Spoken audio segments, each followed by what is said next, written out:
Halo sahabat Katolik Indonesia, sebelumnya kita telah mengulas tentang 4 kekaisaran besar saat Yesus lahir. Kali ini kita akan mengulas kontribusi dan tantangan dari Yudaisme, Helenisme, dan Romawi bagi kekristenan awal. Dalam kekaisaran Yunani Romawi, di mana kekristenan hadir, ada 3 peradaban besar yang telah ada dan berkembang, yaitu Yudaisme, Helenisme, dan Romawi. Ketiga peradaban ini memiliki ciri khasnya masing-masing. Orang Yahudi terkenal dengan religiositasnya, orang Yunani dengan filsafatnya, dan orang Romawi dikenal dari minat politiknya yang luar biasa. Ketiga karakter khas ini tanpa disadari menyumbang banyak bagi perkembangan kekristenan menjadi satu agama atau institusi religius. Yang pertama, Yudaisme. Sebagaimana diketahui, kekristenan hadir dalam satu dunia Yahudi terjajah yang menggantungkan hidup seluruhnya kepada Allah. Bagi mereka, Yahweh adalah satu-satunya pemimpin bangsa Israel, raja berkuasa atas nama Yahweh. Mereka berharap bahwa suatu waktu bangsa mereka akan dibebaskan oleh Yahweh sendiri seperti dahulu Dia membebaskan mereka dari perbudakan bangsa Mesir. Harapan itu akan terpenuhi dengan tibanya seorang Mesias. Bertahun-tahun lamanya bangsa Yahudi mengharapkan kehadiran satu Mesias politis sampai pada masa Yesus. Kendatipun kehadiran kekristenan lebih merupakan satu persoalan religius daripada persoalan politik, namun harapan mesianis bangsa ini membawa keuntungan tertentu bagi kekristenan. Tidak heran kalau monoteisme yang dianut oleh orang Yahudi juga dianut oleh orang Kristen. Monoteisme inilah yang kemudian menjadi dasar religiusitas kekristenan. Kendati pun sama-sama menganut paham monoteisme, namun ada perbedaan mendasar antara Yudaisme dan kekristenan.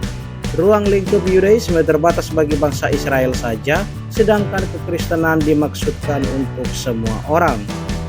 Yang kedua, Helenisme. Orang-orang berbudaya Yunani menerima kehadiran kekristenan dengan cara mereka sendiri. Karakter filosofis mereka yang khas memainkan peran penting.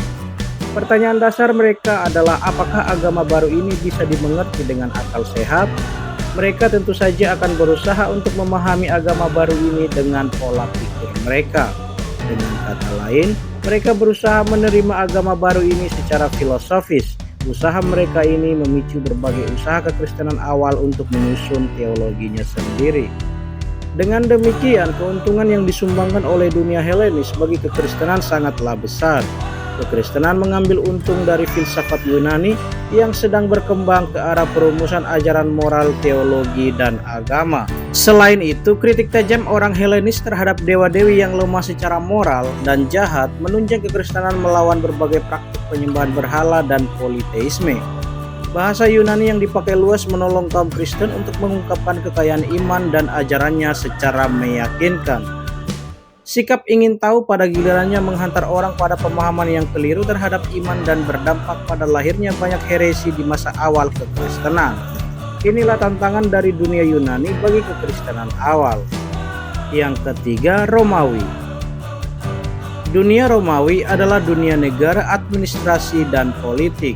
Romawi adalah satu dunia yang mencari keamanan diri dalam hukum positif dan menuntut ketertiban serta ketaatan terhadap aturan hukum yang berlaku. Kepentingan tertingginya adalah persatuan seluruh wilayah kekaisaran dan bila perlu kolonisasi untuk memperluas wilayah kekuasaan. Agama resmi bangsa Romawi tidak berurusan dengan soal rasa bersalah atau benar. Urusan hati dan disposisi batin yang baik bukan menjadi bagian perhatiannya. Ritusnya hanya menekankan pertunjukan lahiriah. Setiap warga negara diwajibkan menjalankan ritus penyembahan dewa-dewi dan kultus kepada kaisar sebagai representasi dari yang ilahi. Orang-orang Kristen tentu tidak mau menghayati satu praktik keagamaan seperti ini. Sementara itu, orang-orang Yahudi dikecualikan dari kewajiban ini dengan alasan agama mereka hanya khusus untuk satu ras dan tidak mungkin menarik perhatian massa karena memiliki banyak aturan yang sulit dilaksanakan. Berhadapan dengan kekristenan, orang Romawi yang memiliki minat besar di bidang politik akan bertanya, apakah kehadiran agama baru ini sejalan dengan kepentingan negara?